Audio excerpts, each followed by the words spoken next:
बच्चों, कैसे हैं आप सभी। आशा करती हूँ कि आप सभी बहुत ही अच्छे होंगे। मैं साधना वर्मा और आप देख रहे हैं आपका अपना चैनल ज्ञान एरिया। तो बच्चों, आप चैनल को सब्सक्राइब कर लीजिए। तो अभी तक मैं आपको बाल गोविंद भगत का चैप्टर पढ़ा रही थी जो कंप्लीट नहीं हुआ था। तो आज उसकी आगे की जो स्टोरी है उसको मैं पढ़ाऊँगी। तो चलिए देखते हैं आगे स्टोरी किस तरह से है। अभी आपको पढ़ाई थी कि कार्तिक आया नहीं कि बाल गोविंद जी जो है भोर सुबह उठकर ही प्रभातिया गाते हैं। प्रभातिया में होता है कि सुबह का गाना गाते हैं, सुबह उठ जाते हैं।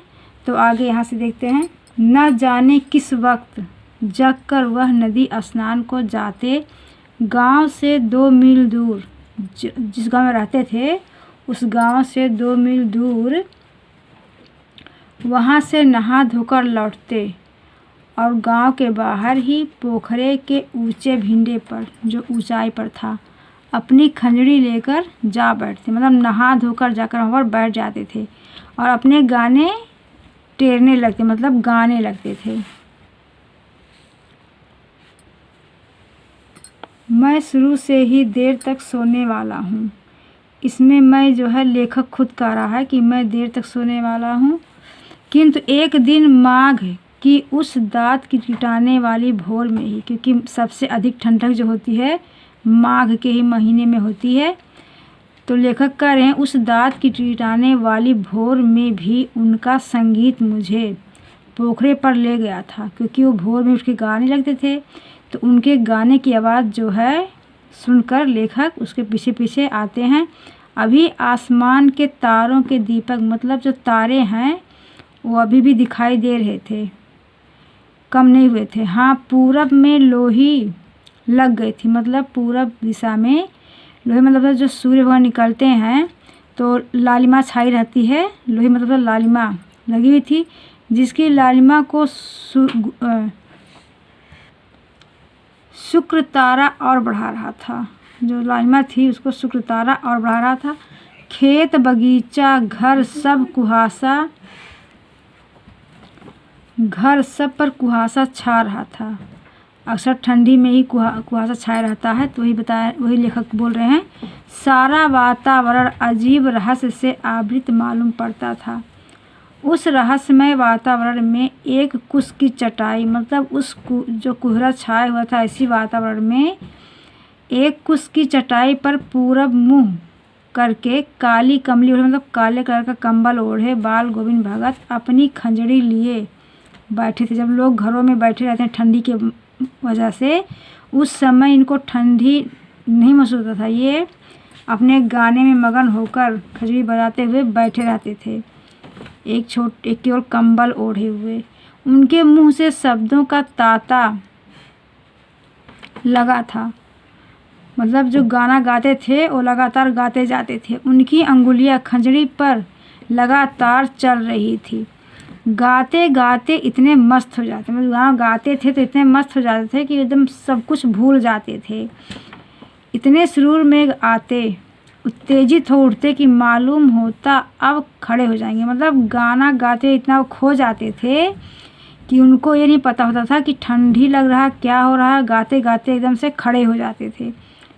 कमली तो बार बार सिर से नीचे सरक जाती, जबकि कड़ाके की ठंडी थी, कोहरा छा रहा था। उस समय भी इनके गाने में इतने मस्त हो जाते थे कि इनके सिर से कंबल नीचे गिर जाता था और इनको महसूस नहीं होता था ठंडक की। इतने मगन हो जाते थे गाना गाते गाते। मैं जाड़े से कपकपा रहा था। सोचिए, लेखक को ठंडी लग रही थी, लेकिन बाल गोविंद जी को ठंडक एहसास नहीं, क्योंकि वो गाने में इतना मगन हो जाते थे कि उनको ठंडक का एहसास ही नहीं होता था। किंतु तारे की छाँव में भी उनके मस्तक के श्रम बिंदु जब तक चमक ही पड़ते। उनके गाने में ऐसा लगता था कि जैसे वो एकदम से चमक पड़ते थे मस्तक उनका। गर्मियों में उनकी संझा कहते हैं, जो सायंकाल का समय होता है उसी को संझा कहा जाता है। कितनी उमस भरी शाम को न शीतल करती। मतलब जब गर्मी होती है तो उस समय उमस कहते हैं, जो बहुत गर्म लगती है उसी को उमस कहा जाता है। शाम को न शीतल करती, अपने घर के आंगन में आसन जमा बैठते। जैसे शाम होती वैसे ही अपने घर के आंगन में आसन लगाकर बैठ जाते। गांव के उनके कुछ प्रेमी भी जुड़ जाते, जो उनके गाने को बहुत पसंद करते थे, वो भी वहां आकर बैठ जाते। खजड़ियों और करतालों की भरमार हो जाती। खंजड़ियों और करतालों की भरमार हो जाती। एक पद बाल गोविंद भगत कह जाते, मतलब जो गाने का लाइन था वो एक बार बाल गोविंद गाते, और बाकी जो उनके प्रेमी वहाँ बैठे हुए थे सभी उसे दोहराते, दोबारा तिबारा उसको वही स्वर गाया करते थे। धीरे धीरे स्वर ऊंचा होने लगता, मतलब जब गाना गाते गाते बहुत ही ज़्यादा आनंद होने लगता था। एक निश्चित ताल, एक निश्चित गति से उस ताल स्वर के चढ़ाव के साथ श्रोताओं, मतलब जो वहाँ सुनने वाले सब बैठे थे गाने को, के मन भी ऊपर उठने लगते। मतलब सभी लोग गाना को सुन सुन के गाना शुरू कर देते थे। धीरे धीरे मन तन पर हावी हो जाता, मतलब इतने मगन सब हो जाते गाना गाते गाते कि सब एकदम अपने में मगन हो जाते। होते होते एक क्षण ऐसा आता, मतलब गाना गाते गाते ऐसा भी क्षण आता कि बीच में खंजड़ी लिए बाल गोविंद भगत नाच रहे हैं। मतलब गाते गाते ऐसा खो जाते थे कि खड़े होकर नाचने लगते, और उनके साथ ही सबके तन और मन नृत्यशील हो उठे हैं।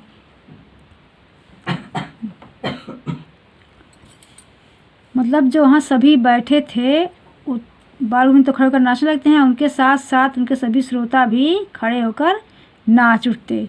सारा आंगन जो था बाल गोविंद के नृत्य और संगीत से ओत-प्रोत हो जाता है। मतलब वहाँ जो बैठे थे सभी लोग बाल गोविंद के साथ खड़े होकर नाचने और गाने लगते थे। पूरा आंगन ओत-प्रोत हो जाता था खुशी से। बाल गोविंद भगत की संगीत साधना का चरम उत्कर्ष उस दिन देखा गया। इनके संगीत का सबसे आखिरी चरम दिखाई दिया कब? जिस दिन उनका बेटा मरा। इनके संगीत का साधना था उस दिन दिखाई दिया, लेखक ने कहा है, जिस दिन उनका बेटा, उनका खुद का जो बेटा था वो मरा। इकलौता बेटा था वह, मतलब उनका केवल एक ही बेटा था। कुछ सुस्त और बोदा सा था, मतलब ज़्यादा बोलता नहीं था, एकदम सुस्त रहा करता था। किंतु इसी कारण बाल गोविंद भगत उसे और भी मानते। इस कारण बाल गोविंद थे अपने बेटे को ज़्यादा मानते थे, क्योंकि बहुत कम बोलता था। इसलिए उनकी समझ में ऐसे आदमियों पर ही ज़्यादा नज़र रखनी चाहिए। मतलब बाल गोविंद की समझ में ऐसा था कि जो आदमी कम बोलता है उसको ज़्यादा ध्यान देना चाहिए, उसको ज़्यादा प्यार करना चाहिए, क्योंकि ये निगरानी और मोहब्बत के ज़्यादा हकदार होते हैं। ये इनका सोचना था। बड़ी साध से उसकी शादी कराई थी, मतलब बहुत खुशहाली शादी किए थे, बहुत सोच समझ के। उनकी जो पतोहू थी, मतलब बहू, बड़ी ही सुभग और सुशील मिली थी, मैंने बहुत अच्छी थी, स्वभाव अच्छे थे, सुशील थी। घर की पूरी प्रबंधिका बनकर, मतलब घर की सारी जिम्मेदारी वो अपने ऊपर ले रखी थी। भगत को बहुत कुछ दुनियादारी से निवृत्त कर दिया था, मतलब घर की जो जिम्मेदारियां होती है उससे उनको दूर कर दिया था। खुद सारे काम काज संभालती थी, सारी जिम्मेदारियाँ खुद अपने ऊपर उठाए रहती थी। इतनी अच्छी उनकी बहू थी। उसने उनका बेटा, उसने घर की सारी जिम्मेदारी अपने ऊपर ले रखी थी। उनका बेटा बीमार है, इसकी खबर रखने की लोगों को कहाँ फुर्सत। किंतु मौत तो अपनी ओर सबका ध्यान खींचकर ही रखती है। हमने सुना बाल गोविंद भगत का बेटा मर गया। तब लेखक ने सुना कि बाल गोविंद का जो बेटा है वो मर गया। कुतूहल बस उनके घर गया।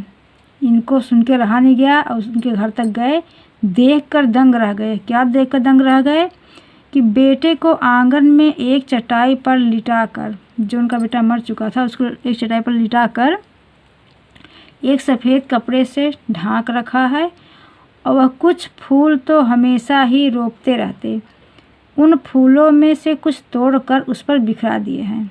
तब फूल तोड़कर लाकर उसके ऊपर बिखरा दिए हैं। फूल और तुलसी दल भी, मतलब तुलसी के पत्ते भी। सिरहाने पर एक चिराग जला रखा है। मतलब इनको देख कर नहीं रहा था क्योंकि इन्हें दुख है, उनका बेटा मर गया, ऐसा नहीं महसूस होता था। और उनके सामने ज़मीन पर आसन जमाए गीत गाए चले जा रहे हैं।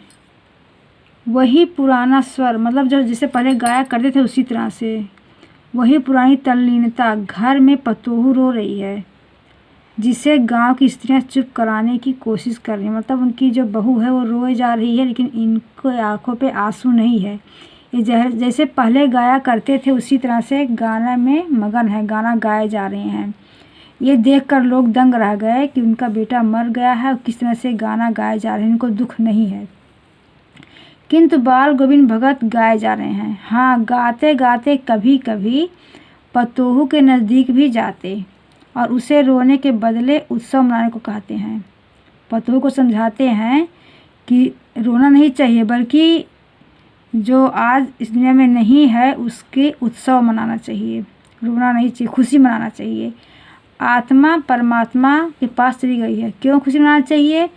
क्योंकि जो आत्मा अभी तक बिछड़ी हुई थी वो परमात्मा से जाके मिल गई है, इसलिए उस मिलन को सोच के हमें उत्सव मनाना चाहिए, ना कि दुखी होना चाहिए। ऐसा अपनी बहू को समझा रहे हैं।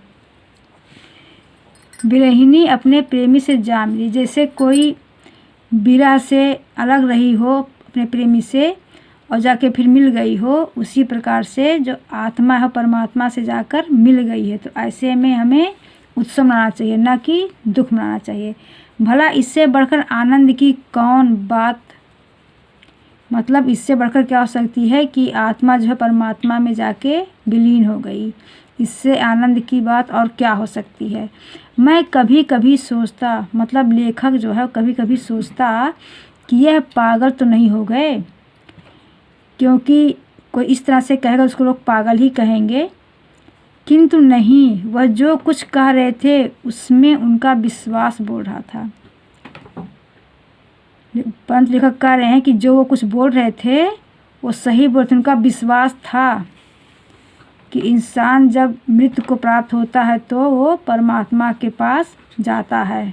मतलब आत्मा शरीर तो नहीं रह जाती है, लेकिन जो उसका आत्मा है वो निकलकर, जैसे इंसान कपड़े बदलता है, पुराने बदल के नए पहनता, उसी प्रकार आत्मा भी जो होती है पुराने शरीर को छोड़कर नए शरीर में चली जाती है।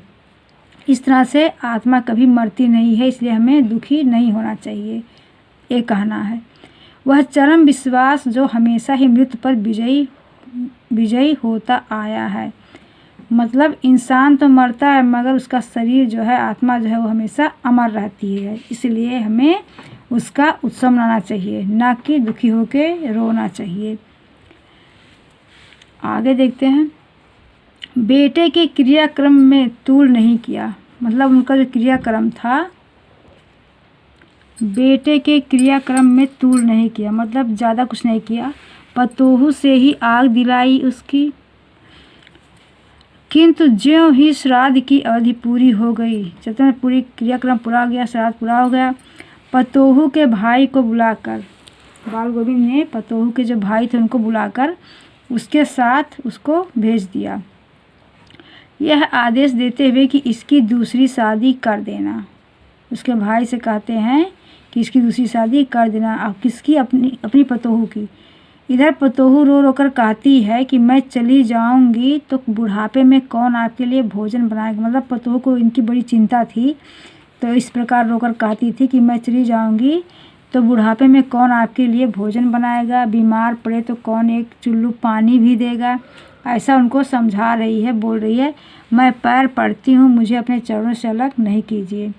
मतलब ये इनका बहुत इज्जत करती थी, इन्हें छोड़कर जाना नहीं चाहती थी। उन्हें इनके बुढ़ापे की बड़ी फिक्र थी, क्योंकि बेटा तो पहले मर चुका था, तो बहुत सोच रही थी कि इनके पास ही रह के इनकी सेवा करके अपनी बाकी का ज़िंदगी में गुजार दूँ, ऐसा सोच रही थी। लेकिन ये ऐसा नहीं चाहते थे। लेकिन भगत का निर्णय अटल था। कहते हैं तू जा, नहीं तो मैं ही इस घर को छोड़कर चल दूँगा, ऐसा बोले। यह थी उनकी आखिरी दलील, और इस दलील के आगे बेचारी की क्या चलती। और उनकी आखिरी बात को सुनकर उस बहू का और कोई बात नहीं चला और उसको जाना पड़ा। बाल गोविंद भगत की मौत उन्हीं के अनुरूप हुई, मतलब जैसा वो चाहते थे वैसा ही उनकी मृत्यु हुई। वह हर वर्ष गंगा स्नान करने जाते, मतलब गंगा में स्नान करने हर वर्ष जाया करते थे, पर उतनी अवस्था नहीं रखते। सॉरी बच्चों, आस्था लिखा है, उतनी आस्था नहीं रखते थे, मतलब जो स्नान होता नहीं है उसमें उनकी आस्था थी, लेकिन फिर भी हर साल वहाँ पर जाते थे। जितना संत समागम होता, मतलब संतों के साथ के जैसे वहाँ जाया करते थे कि जहाँ संतों का साथ उनको मिलेगा और लोग दर्शन पर और लोगों से दर्शन होंगे। उनके साथ पैदल ही जाते थे, मतलब लोगों के साथ, साधुओं के साथ वो पैदल ही स्नान के लिए जाया करते थे। करीब 30 कोस पर गंगा थी और वहाँ वो पैदल ही जाया करते थे साधुओं संतों के साथ में। साधु को संबल लेने का क्या हक, और गृहस्थ किसी से भिक्षा क्यों मांगे। अतः घर से खाकर चलते थे। साधु तो थे नहीं, लेकिन इनके जो कर्म थे साधुओं से भी बढ़कर थे। तो कहते किसी भिक्षा नहीं मांगा करते थे, अतः घर से खाकर चलते थे, तो फिर घर पर ही लौटकर खाते, बीच में और कहीं मांग कर खाते नहीं थे। रास्ते भर खंजड़ी बजाते गाते, जहाँ प्यास लगती पानी पी लेते। 4-5 दिन आने जाने में लगता था इनको, क्योंकि 3 कोस पर गंगा थी, इसलिए वो 4-5 दिन तक ऐसे ही रहते, बिना खाए पिए के पानी पी के गुजारा कर लेते, लेकिन कहीं पर खाते नहीं थे। किंतु इस लंबे उपवास में भी वही मस्ती, मतलब गाने बजाने में उनका जो था वो कम नहीं था, मस्ती वैसे ही था। महसूस नहीं होता था कि वो खाना नहीं खाए हैं, ऐसा नहीं लगता था देखने में उन्हें। अब बुढ़ापा आ गया था, किंतु टेक वही जवानी वाली, मतलब जैसे पहले रहा करते थे वैसे वो इस बुढ़ापे में भी रहा करते थे। इस बार लौटे तो तबीयत कुछ सुस्त थी, मतलब इस बार कहीं जब लौट के आए ना स्नान करके गंगा जी से, तो वो बहुत सुस्त रहा करते थे। खाने पीने के बाद भी तबीयत नहीं सुधरी, मतलब घर पर वापस आए, खाए पिए, ध्यान दिए, तब भी उनकी तबीयत जैसे की वैसे ही बनी रही। थोड़ा बुखार आने लगा, किंतु नेम व्रत को छोड़ने वाले नहीं थे, मतलब बीमार पड़ने पर भी इनका नेम व्रत स्नान ध्यान सब कुछ वैसे की वैसे पहले जैसे ही चल रहा था, उसमें कोई बदलाव नहीं आया। वही दोनों जून गीत, मतलब जैसा सुबह शाम गाते वैसे गाना, स्नान ध्यान, खेती बाड़ी देखना दिन दिन छीजने लगे, मतलब दिन दिन छीजने लगे। छीजने मतलब होता है कि बीतने लगे, उनका जो दिन एक एक दिन था बीतने लगा। लोगों ने नहाने धोने से मना किया, मतलब गांव के जो और लोग थे इनको बहुत मानते थे, वो इनको मना करते कि आप पहले की तरह नहाइए धोइए नहीं, जो आपका तबीयत नहीं ठीक है, तभी ये नहीं मानते। आराम करने को कहा तो वो भी नहीं मानते, किंतु हंसकर सबका बातें वो टाल दिया करते थे। मतलब जो इनको राय दे कि आप मत नहाइए, आराम करिए, खेत बाड़ी मत जाइए देखने, सबकी बातों को टालते जाते, अपने जैसे काम करते थे वैसे ही काम करते रहते। उस दिन भी संध्या में गीत गाए, जिस दिन ये बीमार थे उस शाम को भी ये शाम संध्या के समय गीत गाए, किंतु मालूम होता जैसे तागा टूट गया हो, मतलब ऐसा उनके गाने में लगता था कि जैसे अब इनका आखिरी समय आ गया हो। इस तरह से माला का एक एक दाना बिखरा हुआ, इनके गाने से लगा जैसे अब इनका आखिरी समय आ गया है। जैसे माला जैसे होता है 108 मोतियों से बना होता है, एक दाना बिखर गया हो, ऐसे ही लगता था इनके जो सुर थे वो बिखरे हुए हैं।